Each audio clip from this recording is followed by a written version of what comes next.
Assalamualaikum. Assalamualaikum bang. Kita orang daripada My Kakak. Hari ni kita nak kemas rumah abang bang.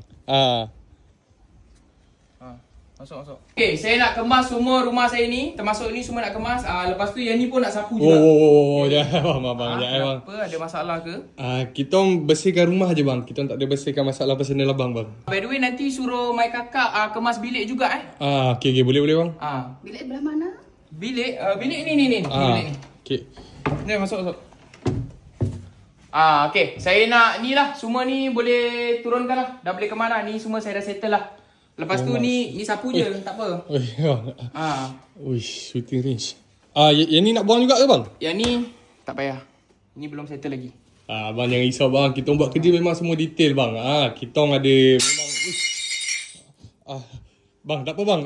Yang pinggan yang pecah ni tak apa bang. Kita orang ganti bang. Tak apa. Asal nak ganti pula? Tu bukan barang saya pun. Bang, Bukan barang saya. Ni nampak. Barang baru dah sampai. lagi yang tak kemas Bos, apa benda ni bos? Ni barang Colombia ni, jangan sentuh Ni tepung lah. Ni tepung boleh letak dekat dapur. Bang, tanya bang boleh tak kalau kita orang pasang lagu nak bagi bekerja macam happy sikit buat kerja? Ada. Abang ada? Saya ada playlist lagu. Ada. Ni dia. Senang.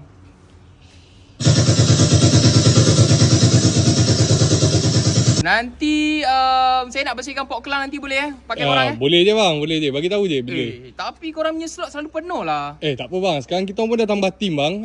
Lagi senang bang nak book. Okey lah. Okey lah, sebelum korang balik, yang ni tolong sapu. Yang mana? Ni, sapu je.